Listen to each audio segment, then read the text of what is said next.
السلام علیکم ورحمۃ اللہ وبرکاتہ۔ اللہ سے دعا کرتے ہیں کہ آپ لوگ خیریت سے ہوں گے۔ تیری تو نماز ہی قادیانیوں والی ہے، اور قادیانی حنفی نماز رفع الدین کے بغیر، تو یہ جو رفع الدین کے بارے میں باتیں آئی ہیں اور جس طریقے سے قرآن اور حدیث کی روشنی میں علی مرزا نے یہ نماز کا طریقہ اور آپ صلی اللہ علیہ وسلم نے جس طریقے سے نماز پڑھا ہے اس سے ریلیٹڈ جو ہے کچھ چیزیں جو ہے علی مرزا نے سامنے رکھی ہے اور بتایا ہے کہ ہم جو ہے قرآن اور حدیث کی روشنی میں ساری باتیں کر رہے ہیں، اور کہاں پر رفع الدین کے بارے میں بات کی گئی ہے وہ ساری چیزیں جو ہے اس ویڈیو میں آپ کو دیکھنے کو ملے گا۔ اور اللہ سے یہی دعا کریں کہ اللہ ہم سب کی نماز درست کرے اور ہماری ٹوٹی پھوٹی نمازوں کو اللہ قبول کرے، اور جو بھی غلطیاں ہم سب سے نمازیں میں ہوئی ہیں یا جانے انجانے میں ہوئی اللہ اسے معاف فرمائے، آمین ثم آمین۔ آج کوئی قرآن کی بات کرتا ہے، صحیح بخاری کی بات کرتا ہے، صحیح مسلم کی بات کرتا ہے، تو یہ تو اہل سنت کا منہج ہے صدیوں سے۔ یہ الگ بات ہے کہ تم لوگ قرآن بخاری مسلم کا نام تو لیتے ہو، لیکن تمہارے عقیدے قرآن بخاری مسلم سے ثابت نہیں ہے۔ سب سے بڑی بات، تمہاری نماز ہی قادیانیوں والی نکل آئی ہے۔ قادیانی حنفی ہیں، بغیر رفع الیدین کے نماز پڑھتے ہیں، اور ہم اس طریقے پہ نماز پڑھتے ہیں جو صحیح بخاری اور صحیح مسلم میں اللہ کے محبوب صلی اللہ علیہ وآلہ وسلم کی نماز کا طریقہ ہے، رکوع میں جاتے وقت اور رکوع سے اٹھتے وقت رفع الیدین کرنا۔ نماز تو تمہاری قادیانیوں والی ہے، حنفی بریلوی، حنفی دیوبندی اور حنفی قادیانی۔ یہ بات میں اس لیے کرتا ہوں کہ یہ ہمیں یہ گالی دیتے ہیں۔ قرآن میں آیا کہ برائی کا بدلہ اسی لیول کی برائی ہے۔ اسی طریقے سے اللہ تعالیٰ نے فرمایا کہ اللہ تعالیٰ برائی کے ساتھ ذکر کسی کا پسند نہیں کرتا سوائے اس کے کہ جس پر ظلم کیا ہو۔ یہ مجھ پہ ظلم کرتے ہیں نا، کہ میرے اوپر قادیانی ہونے کا الزام لگاتے ہیں، کون؟ جو خود چشتی رسول اللہ اور تھانوی رسول اللہ کے ماننے والے ہیں۔ تو میرا یہ رائٹ ہے کہ انہیں بتاؤں کہ تمہاری تو نماز ہی قادیانیوں والی ہے۔ پھر تمہارے عبد القادر جیلانی جن کے نام کی 11ویں تم لوگ کھاتے ہو، انہوں نے تو اپنی کتاب غنیت الطالبین میں نماز کا طریقہ رفع الیدین کے ساتھ لکھا ہے جو بخاری مسلم میں ہے۔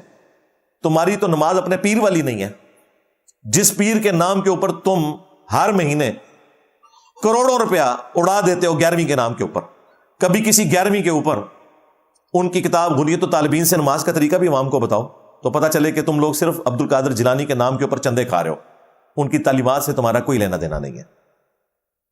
سب کچھ فراڈ کے اوپر چل رہا ہے تمہارا۔ باقی ان کا یہ کہنا کہ یہ فتنے آئے اور ختم ہو گئے، تو ایک بہت بڑا فتنہ جو تمہیں کھا گیا اس نے تو ثابت کیا کہ فتنے ختم نہیں ہوئے، بلکہ تم لوگ وقت کے ساتھ ساتھ ختم ہوتے جا رہے ہو۔ اور وہ فتنہ 8 سے 150 سال پہلے آیا مدرسہ دیوبند کی شکل میں۔ 1867 میں مدرسہ دیوبند بنا۔ اس سے پہلے سب کانٹیننٹ کی اکثریت یہی بریلوی عقیدے ہی رکھتی تھی، صوفیوں والے۔ یہ کراچی کا مفتی جھوٹ بول رہا ہے کہ پہلے جو حنفی تھے وہ دیوبندی ہوا کرتے تھے، مدرسہ تو بعد میں بنا، عقیدے ان کے تھے۔ بالکل جھوٹ بول رہا ہے۔ اور میں بار بار یہ بتاؤں، ہمیں فرقہ پرستی کا جو تانا دیا جاتا ہے نا، یہ دیوبندی ایک فرقہ ہے، دیوبندی فرقہ نہیں ہے۔ دیوبندیوں کے علاوہ جو ہیں وہ فرقے ہیں۔ یہ کیسے ہے میں آپ کو بتا سکتا ہوں۔ فلاں کہتا ہے ہم فرقہ نہیں ہے، لیکن آپ ان کی مسجد، پہلی مسجد ہندوستان میں کب اس فرقے کی بنی ہے؟ دیوبندیوں کی کوئی پہلی مسجد نہیں دکھا سکتا ہندوستان میں، سمجھے ہو؟ باقی جتنے فرقے ہیں نا ان کی پہلی مسجدیں ہم آپ کو دکھا سکتے۔ اب جناب احمد رضا خان بریلوی صاحب جب انہوں نے تحریک چلائی، یہ میلاد وغیرہ کو بہت زیادہ کیا، پھر کچھ عقائد میں اختلاف کیا، تو جو پھر ان کو ماننے والے تھے ان کو بریلوی کہا جانے لگا، اور جو ان کو نہیں مانتے تھے ان کو کیا کہا جانے لگا؟ دیوبندی۔ تو یہ نام اس وقت پڑا ہے تاکہ بریلویوں سے فرق کیا جا سکے۔ یہ عقائد اور اعمال اس وقت نہیں پڑے ہیں، کیونکہ ہمارے اکابر میں صرف علماء دیوبند نہیں آتے۔ علماء دیوبند کے جو استاذ تھے کہ جب دیوبند کا مدرسہ ہی نہیں تھا، مجدد الفسانی رحمۃ اللہ علیہ، ایک پورا سلسلہ ہم آپ کو باقاعدہ ریٹرن فارم میں دکھا سکتے ہیں، کہاں تک؟ محمد صلی اللہ علیہ وسلم تک۔ تو اس وقت تو دیوبندی فرقہ نہیں تھا، وجہ اس کی تھی ضرورت نہیں تھی نام دینے کی، کیونکہ اس وقت بریلوی فرقہ نہیں تھا، اہل حدیث نہیں تھے۔ تو جتنے بھی آپ کو نظر آئیں گے نا علماء دیوبند کے علاوہ، ان کی مسجدیں آپ کو پتہ چلیں گی کہ فلاں سن میں یہ مسجد پہلی مسجد تھی ان کی۔ اس کا مطلب بھائی وہ نیا فرقہ بن کے آیا تھا۔ تو علماء دیوبند کا کوئی فرقہ نہیں ہے۔ جو اسلام بر صغیر میں محمد بن قاسم اور علماء صلحہ محدثین لے کر آئے، ہم اب تک اسی اسلام کو فالو کر رہے ہیں۔ دیوبندیوں والے عقیدے پہلے نہیں تھے سب کانٹیننٹ میں۔ یہاں وہی عقیدے تھے جو بریلویوں کے ہیں، صوفیوں والے. اور جس شیخ احمد سرندی کا وہ نام لے رہا ہے اس کے اپنے مکتوبات پرنٹ ہوئے ہیں، وہ پڑھ کے دیکھ. تمہارے آج کے جو عقیدے ہیں ان کے تحت تو شیخ احمد سرندی کا اسلام بھی ثابت نہیں ہوتا. دیوبندیوں کے جو عقیدے ہیں، بریلویوں والے عقیدے وہی ہیں جو شیخ احمد سرندی کے ہیں.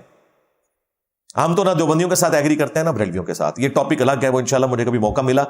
ویسے تو وقتاً فوقتاً میں نے کافی اس کی انجینئرنگ کی ہے شیخ احمد سرندی کی. اس نے جو اپنے بارے میں دعوے کیے ہیں کہ میں 1000 سال کا مجدد ہوں. یہ کون سا مجدد ہے جو اپنے بارے میں خود دعویٰ کر رہا ہے؟ اور جب دلیل پوچھی گئی تو اس نے کہا جس طرح 100 اور 1000 میں فرق ہوتا ہے نا، اس طرح 100 سال کے مجدد اور 1000 سال کے مجدد میں فرق ہوتا ہے. بھئی 100 سال کے مجدد کا ذکر تو سنن نبی داؤد کے اندر المستدرک الحاکم میں موجود ہے کہ اللہ تعالیٰ میری امت میں ہر صدی کے کنارے پر ایک ایسا شخص بھیجے گا جو دین کی تجدید کرے گا. وہ تو ہمیں پتہ ہے، پہلی صدی میں عمر بن عبدالعزیز آئے، دوسری میں امام شافعی آئے، اور آخری مجدد جو ہیں وہ امام محمد مہدی ہوں گے رحمہم اللہ اجمعین، علیہم السلام اجمعین، رضی اللہ عنہم اجمعین. لیکن بیچ میں آپ نے اپنے اپنے مجدد بنائے ہوئے ہیں، اور 1000 سال کا مجدد اس نے خود اپنے آپ کو ڈکلیئر کیا، اور وہ اپنے مکتوبات میں لکھتا ہے کہ مجھے اللہ سے امید ہے کہ جو مجھے طاقتیں اور شانیں ملی ہیں ان کا بہت سا حصہ جو ہے وہ امام مہدی کو بھی مل جائے گا. وہ اپنے آپ نے امام مہدی تو بھی بڑا سمجھتا ہے. ہوں یہ بچارا کراچی دا مفتی میاں ہے، اس بچارے نو کیا پتا کہ شیخ احمد سرندی مجدد الافسانی کیا گل کھلا کے گیا اپنی کتابوں میں. پھر اس نے لکھا کہ اگر بالفرض اس امت میں کوئی پیغمبر ہوتا تو وہ فقہ حنفی سے ہوتا. گال ویسے صحیح نکلی ہے، ایک جھوٹا آیا قادیانی اور حنفی. ہائے ہائے لو سامو. ہاں مجدد صاحب بات آپ کی ٹھیک نکلی ہے. یہ سارے فراڈی جو ہیں وہ حنفیوں میں نکلتے ہیں. وہ غلام احمد قادیانی دجال حنفی تھا. آج بھی دیکھ لیں ان کی عبادت گاہوں میں بغیر رفع الیدین کے نماز پڑھتے ہیں، حنفی ہیں. بلکہ ان کے خلیفہ کی تو ویڈیو ریکارڈ ہے کہ ہم حنفی ہیں. We follow generally Imam Abu Hanifa's fatwa were very largely accepted by the Ummah, and unless we find reasons to disagree with him, we would generally follow the Fiqh Hanafiya. Investigate personally directly. The overbearing principle should be that you follow Hazrat Imam Abu Hanifa. This is the entire attitude of Jamaat Ahmadiyya. پھر شیخ احمد سرندی نے کہا کہ عیسیٰ ابن مریم بھی جب دنیا میں آئیں گے تو ہم نے کشف کے ذریعے دیکھا ہے کہ وہ فقہ حنفی کے مطابق عمل کریں گے، ولیعوذ باللہ تعالی. پھر اس کو شرم آئی کہ یہ بات میری پکڑی جائے گی. پھر ساتھ ان کا طریقہ واردات یہ ہوتا ہے کہ ایک کوئی عجیب سی سٹیٹمنٹ دو، پھر اسے بیلنس کرنے کے لیے نا کوئی ساتھ کوئی چوہا بھی چھوڑ دو. تو ساتھ چوہا چھوڑ دیا. نہیں، وہ مقلد نہیں ہوں گے، ان کا اجتہاد امام حنیفہ کے ساتھ میچ کر جائے گا. یار امام حنیفہ کے اجتہاد کا تو آج کے دور سے کوئی لینا دینا نہیں ہے، کیونکہ آج کے دور کے میکسیمم مسائل جو ہیں وہ امام حنیفہ کو تو پتہ ہی نہیں ہے. ویڈیو کیمرے کا مسئلہ، ہوائی جہاز میں نماز پڑھنے کا مسئلہ، انتقال خون کا مسئلہ، آرگن ڈونیشن کا مسئلہ، یہ تو آج کے مسائل ہیں. اجتہاد تو قیامت تک جاری ہے. تو یہ لوگ تو حضرت عیسیٰ ابن مریم کو بھی حنفی بنائے بیٹھے ہوئے ہیں. یہ جناب ان کے مجدد الافسانی کی حالت ہے. ابھی تو میں اس کی اور جو گستاخانہ چیزیں وہ ہائی لائٹ کروں تو 1 گھنٹہ مجھے چاہیے. وہ آپ مکتوبات اس کے پڑھیں نا، ہمارے کوئی اسٹوڈنٹ عام بھی پڑھے تو وہ اس کا پوسٹ مارٹم کر سکتا ہے. تذکرۃ الاولیاء شیخ فرید الدین عطار، جسے منگولوں نے کیا تھا اس زمانے میں 627 ہجری میں، اسی تذکرۃ الاولیاء میں لکھا ہوا ہے بایزید بستامی کے بارے میں کہ ایک بندے نے بایزید بستامی سے پوچھا کہ یہ بتائیں عرش کیا ہے. انہوں نے کہا عرش میں ہوں. ہاں. پوچھا گیا کرسی، انہوں نے کہا کرسی بھی میں ہوں. پوچھا قلم، انہوں نے کہا قلم بھی میں ہوں. باوے ریٹونسن. انہوں نے کہا حضرت آپ اتنے بڑے بڑے دعوے کر رہے ہیں، آپ سے پہلے اتنے انبیاء گزرے ہیں، حضرت ابراہیم علیہ السلام، موسیٰ علیہ السلام، عیسیٰ علیہ السلام، محمد علیہ السلام، اور آپ یہ باتیں کر رہے ہیں. انہوں نے کہا آپ یہ باتیں کر رہے ہو، میں ہی موسیٰ ہوں، میں ہی عیسیٰ ہوں، میں ہی ابراہیم ہوں، میں ہی محمد ہوں. نعوذ باللہ. غلام احمد قادیانی دجال نے اپنے آپ کو بروزی نبی کہا تھا، ذلی نبی کہا تھا، اور جہاں کہیں اس نے اپنے آپ کو ذل محمد یا کہا کہ میں محمد ہوں، اس کی تعویل کی اس نے کہ یہاں میں مراد ایگزیکٹلی یہ نہیں مان رہا، میں خادم ہوں ان کا، وہ خاتم النبیین ہے، میں امتی نبی ہوں. اس دجال کی بھی یہ جرت نہیں ہوئی ہے جو ان کے بڑوں کی جرت تھی. ڈائریکٹ میں محمد ہوں.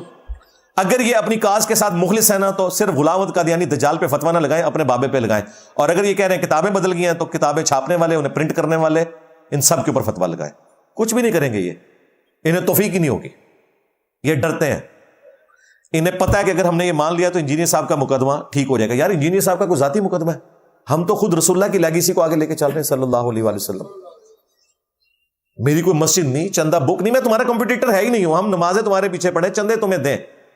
میں اگر اس معاملے میں صحیح ثابت ہوتا ہوں تو فائدہ تمہیں ہی ہونا ہے. ہم تمہیں سپورٹ کریں گے. تم اینٹی قادیانی کام کی بجائے ختم نبوت پہ کام کرو کہ غلام احمد قادیانی دجال یا کوئی تھانوی دجال یا چشتی دجال، بقول تمہارے کہ انہوں نے کلمے پڑھائے اور معرفت کی بات ہے، ان کے اوپر فتوے دو، ان کے خلاف دھرنے دو. الحمدللہ میرا یہ وعدہ ہے ویڈیو میں، انشاءاللہ تعالی ہم ٹی ایل بی کو جوائن کریں گے، تمہارے ساتھ مل کر لبیک یا رسول اللہ کے نعرے لگائیں گے، کرین پہ مور لگائیں گے. لیکن جڑیں بڑھو، لاہور سے نکلتے ہو وہیں سے یہ ساری کتابیں چھاپ رہی ہیں، وہاں دھرنے دو، پرنٹنگ بند کرواؤ، اور پرانے بزرگوں کے بارے میں بھی شرعی حکم بیان کرو. اور پیر میر علی شاہ صاحب کی کتابوں کی تو ابھی تک صحیح خشک نہیں ہوئی ہے. جاؤ گولڈن میں کتابیں رکھی ہوئی ہیں، چشتی رسول اللہ کا دفاع ہوا ہوا ہے تحقیق الحق فی کلمت الحق کے اندر. تم لوگ صحیح ختم نبوت پہ کام کرو، ہم تمہیں سپورٹ کریں گے. صرف اینٹی قادیانی کام پہ نہیں، ہماری طرح ختم نبوت پہ کام کرو. خواہ غلام احمد قادیانی دجال ہو یا کوئی تھانوی دجال یا چشتی دجال، بقول تمہارے، چونکہ تم لوگوں نے مناظرے لڑے ہوئے، سب کو کنڈیم کرو. جو فرقہ وارانہ ایشو ہے اس میں یہ سارے کے سارے مل کر صرف میرے خلاف ہی ویڈیوز بنا سکتے ہیں اور لوگوں کو ابھار سکتے ہیں اور مجھ پر جھوٹے الزامات لگا سکتے ہیں کہ یہ قادیانی ہے، قادیانیوں کا سپورٹر ہے. اور یہ وہ لوگ الزام لگا رہے ہیں کہ جن کے بزرگوں نے اپنے ناموں کے کلمے پڑھائے ہوئے ہیں. غلام احمد قادیانی دجال کے بزرگ بابے وہی تھے جنہوں نے چشتی رسول اللہ، شبلی رسول اللہ، صادق رسول اللہ، تھانوی رسول اللہ کلموں کو انڈورس کیا. تو کھورا تو اڈے کار ہی نکلتا ہے. بڑے فخر سے دکانوں کے باہر لکھواتے ہیں جب تو قادیانی سے ملتا ہے تو گنبد خضرا میں رسول اللہ کا دل دکھتا ہے. تو جب تو چشتی رسول اللہ پارٹی سے ملتا ہے، تھانوی رسول اللہ پارٹی سے ملتا ہے، اس وقت گنبد خضرا میں رسول اللہ کا دل جھوم اٹھتا ہے. تم سب ایک ہو، سیدھی سی بات ہے. اینٹی قادیانی کام کرنے کی بجائے ختم نبوت پہ کام کرو. نہ صرف غلام احمد قادیانی دجال کو بلکہ جس بابے نے اپنے ناموں کا کلمہ پڑھایا، ان کی کتابوں کو انڈورس کیا، چھاپا، ان کے حق میں مناظرے لڑے، ان سب کو لائن میں کھڑا کرو. تو دیکھو انشاءاللہ تعالی اس دعوت کی برکت سے کتنے قادیانی اسلام قبول کریں گے. ہمارے اس پلیٹ فارم کی برکت سے سینکڑوں لوگوں نے اسلام قبول کیا ہے الحمدللہ، جو پہلے قادیانی تھے. میں صرف ان کو کیمرے پر اس لیے نہیں لاتا کہ یہ ریاکاری والا معاملہ ہوگا اور میں نے کوئی چندے تو اکٹھے نہیں کرنے ہوتے. نہ ہماری کوئی چندہ بک ہے، نہ کوئی مسجد ہے، نہ کوئی مدرسہ ہے. یہ جگہ بھی کرائے پہ ہے اور پورے اخلاص کے ساتھ اپنی جیب سے لوگوں کو کھلا کر دین کی بات عام کر رہے ہیں. اس لیے مجھے تو کوئی موٹیویشن نہیں اس حوالے سے. ہمارا اجر ہمارے رب کے حضور آخرت میں پکا ہے انشاءاللہ تعالی. اب یہ کل 7 ستمبر کو انہوں نے 50 سال منائے ہیں قادیانیوں کو کافر قرار دینے کے. مولانا فضل الرحمان صاحب نے مینار پاکستان پہ جلسہ کیا ہے اور سعد رضوی صاحب نے راولپنڈی لیاقت باغ میں کیا ہے. میں تقریریں سن رہا تھا، میرے تو کان ہی ترس گئے کہ مجھے سننے کو ملتا کہ آج کے بعد ہم چشتی دجال، تھانوی دجال، ان سب کے خلاف کام کریں گے، ان کتابوں کی پرنٹنگ بند کروائیں گے تاکہ قادیانی دجال عام مسلمانوں کو ورگلا نہ سکے. لیکن کوئی ایسی اناؤنسمنٹ وہاں سے نہیں ہوئی ہے. حالانکہ یہ خود مانتے ہیں. اگر آپ دیوبندیوں کے مینار پاکستان کے جلسے میں سائڈ پہ ان سے پوچھتے ہیں نا جا کے، تو انہوں نے کہنا تھا چشتی رسول اللہ غلط ہے، اور ان کو سائڈ پہ کر کے پوچھتے ہیں نا تو انہوں نے کہنا تھا تھانوی رسول اللہ غلط ہے. کیونکہ دیوبندیوں میں بہت کم کو پتا ہے کہ چشتی رسول اللہ کا دفاع خود ان کے بابے تھانوی نے بھی کیا ہوا ہے. وہ سمجھتے ہیں ان کے کھاتے میں ہے، اور تھانوی رسول اللہ تو ان کے کھاتے میں ڈلتا ہے، لیکن اس کے اوپر بات ہی نہیں کرتے. انہیں توفیق ہی نہیں ملتی. یہ صرف چندوں کی گیم ہے ان کی، اور نام انہوں نے اسے ختم نبوت کا رکھا ہوا ہے. اور ختم نبوت پہ کام کرنے کی بجائے ایک خاص گروہ کو انہوں نے ٹارگٹ کیا ہوا ہے، اور وہ بھی علمی دلائل کے طور پر نہیں، گالی گلوچ اور لڑائی مار کٹائی کے اوپر. علمی دلائل تم نے رکھے ہوتے ہیں ہماری طرح. جس طرح اس پلیٹ فارم کی برکت سے سینکڑوں قادیانیوں نے اسلام قبول کیا، تمہاری دعوت سے بھی کوئی ایک آدھ قادیانی مسلمان ہو ہی جاتا.